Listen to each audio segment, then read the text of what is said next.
Aujourd'hui, je vais vous dire qui a commandité le vol des bijoux de l'Empire de Gallia, au Louvre. Restez bien jusqu'à la fin. En moins de 48 heures, je vais vous montrer qui est le commanditaire. Mais avant ça, je commence par un petit rappel des faits. Les malfaiteurs sont venus avec leur monte-charge, portant des gilets jaunes, pour simuler des travaux en cours.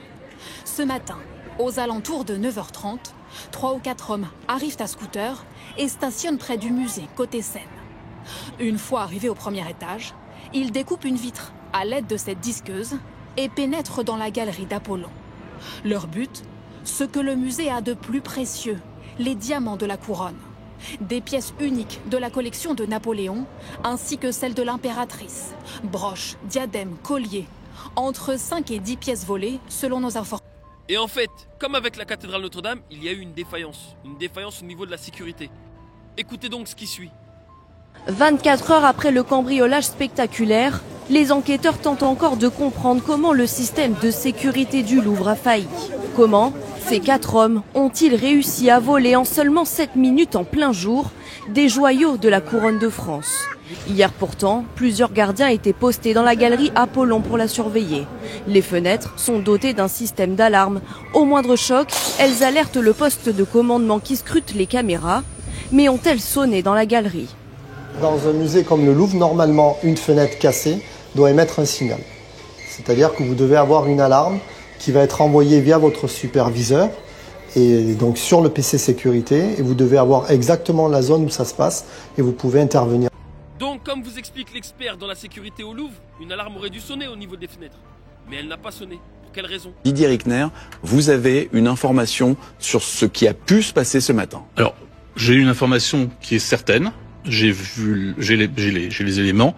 Je peux pas en dire plus parce que je veux pas mettre en danger mes sources. Mais il y a eu, sur la porte-fenêtre qui a été ouverte, il y a un mois à peu près, il y a une alerte, problème, il y avait un problème, elle ne marchait plus, enfin ça a déclenché des alarmes intempestives et elle a été coupée ensuite. Donc est-ce qu'elle a été coupée à ce moment-là? Je n'ai pas la preuve de ça en revanche, mais il y avait vraiment un problème sur cette porte-fenêtre. J'ai des informations comme quoi la direction du Louvre a été prévenue et voilà ce qui se passe là. Ça n'a pas été réparé depuis, en tout cas, c'est ce que vous nous dites. Non, apparemment, ça n'a pas été réparé. Je suis sûr qu'il y a eu ça. Oui, voilà, c'est pour ça que je vous pose la question. Voilà, non, a priori, ça n'a pas été réparé mais j'ai la preuve qu'il y a eu ce signalement il y a un mois. J'ai pas d'autres preuves que ça, sinon des éléments de personnes internes au Louvre qui me le disent. Ce que vous nous dites, c'est que quand les malfaiteurs ont fracturé cette porte-fenêtre ce matin au niveau de... Normalement, ça aurait dû sonner. Oui. Et là, ça n'a pas potentiellement... Là, visiblement, ça n'aurait pas sonné. Ça n'aurait pas sonné. Ce que je suis sûr, c'est que sur cette porte, il y a eu des problèmes de sécurité très récents. Donc là, vous avez la raison pour laquelle l'alarme n'a pas sonné. La personne vous explique bien qu'elle a été désactivée. Elle était en panne. Mais qui pouvait savoir qu'elle était en panne? La direction du Louvre était informée, mais ils n'ont rien fait. Et maintenant, comme avec la cathédrale de Notre-Dame, la procureure de Paris écarte directement la thèse, en fait, de l'ingérence étrangère. Écoutez-la. Le ministre de l'Intérieur, Laurent Nunez, a parlé de possibles ressortissants étrangers. Est-ce que c'est le cas? Est-ce que vous avez des indications dans ce sens-là? Tout est François possible. Hollande, qu'on a entendu il y a quelques instants, l'ancien chef de l'État, disait « n'écartons aucune piste », y compris au vu des derniers vols qui ont eu lieu. Il y en a eu beaucoup dans des grands musées ces dernières semaines, y compris une piste d'ingérence étrangère. C'est l'une des pistes sur lesquelles vous travaillez? Alors, le parquet de Paris est bien placé pour travailler sur les ingérences, parce que vous savez qu'un certain nombre de faits qui paraissaient des droits communs ont été déterminés comme étant des faits susceptibles de recevoir la qualification aggravée d'actes d'ingérence. Après... là aussi, ça peut faire partie d'une hypothèse parmi les autres. Ce n'est en l'état des comparaisons qu'on peut faire avec les attaques récentes de musées qui ont eu lieu sur la plaque parisienne, pas l'hypothèse privilégiée. Ce que peu savent et que j'ai compris aujourd'hui grâce à cet événement, c'est que les élites, pour se dire qu'ils ont réussi leur plan, communiquent avec les heures sur les réseaux sociaux. Et en effectuant le calcul des heures, on se rend compte en fait qu'ils ont programmé, organisé l'intégralité de leurs méfaits. Je vous laisse regarder cette vidéo de Donald Trump postée par J.D. Vance la veille, le 18 octobre, à 3h32.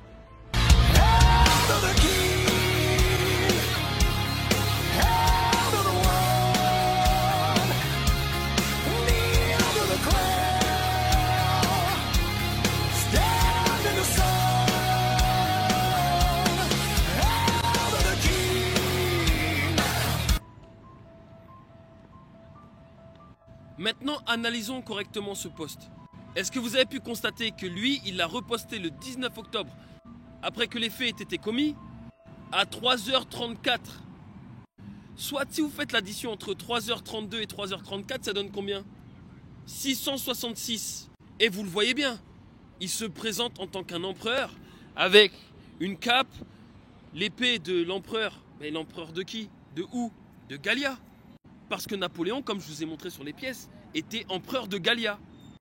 Et c'est pour ça que la couronne de Eugénie n'a pas été en fait dérobée, elle a été éclatée au sol. Pour démontrer en fait que ces personnes peuvent faire absolument ce qu'ils veulent ici. Et ils chient littéralement sur l'Empire. Et sincèrement, je vous invite à regarder la chaîne de Aya Zana, qui a une très belle analyse de la situation. Mais maintenant, pourquoi je vous dis tout ça sur Trump? Parce qu'en fait, sur la couverture de The Economist de 2017, vous le voyez, il est assis sur la terre, assis sur le drapeau américain, et il tient l'orbre crucifère, et de l'autre côté, il tient le sceptre d'Hermès. Mais est-ce que vous savez qui est Hermès? Parce que eux, ils jouent beaucoup dans les symboliques. Hermès est le dieu du commerce, et le dieu des voyageurs, et le dieu des voleurs. Et tout le monde dit que Donald Trump est un très grand commercial, un fin stratège et un fin négociateur. Mais Hermès, c'est qui? Hermès, c'est le prince des voleurs. Et vous pensez que c'est anodin que dans la série Arsène Lupin, Hassan Diop vole la couronne de Marie-Antoinette au Louvre? Et Hassan Diop représente qui? Il représente Arsène Lupin, le prince des voleurs, le gentleman cambrioleur. Tout ça, vous pouvez regarder, c'est sur Netflix. C'est une série de 2021. Donc vous avez là une signature avec le 666, le fait que ce soit le prince des voleurs Hermès. Mais attendez, c'est pas terminé. Ça a été volé dans la galerie d'Apollon. Mais est-ce que vous saviez que Hermès a volé les vaches d'Apollon? Hermès a un contentieux avec Apollon. Et ça, c'est pas moi qui le dis, c'est dans la mythologie. Donc aujourd'hui, comme a dit Aya Zana, il a voulu chier sur l'empire de Gallia, pas de souci. Il veut nous faire croire qu'ici, il peut piétiner qui il veut, quand il veut, pas de souci. Mais Donald Trump, toi et ton young leader là, Emmanuel Macron, ramenez nos affaires. Ramenez les biens de l'empereur et de l'impératrice. Arrêtez de croire que ici, en terre de Gallia, il n'y a pas de protecteur. Continuez à vous amuser. Vous avez brûlé la cathédrale Notre-Dame, qui était l'ancien temple d'Isis. Sachez que sous peu, vous allez devoir répondre de vos actes. Continuez à croire que c'est open bar. Sous peu, l'empire de Gallia va vous demander des comptes. D'ici là, à bon entendeur.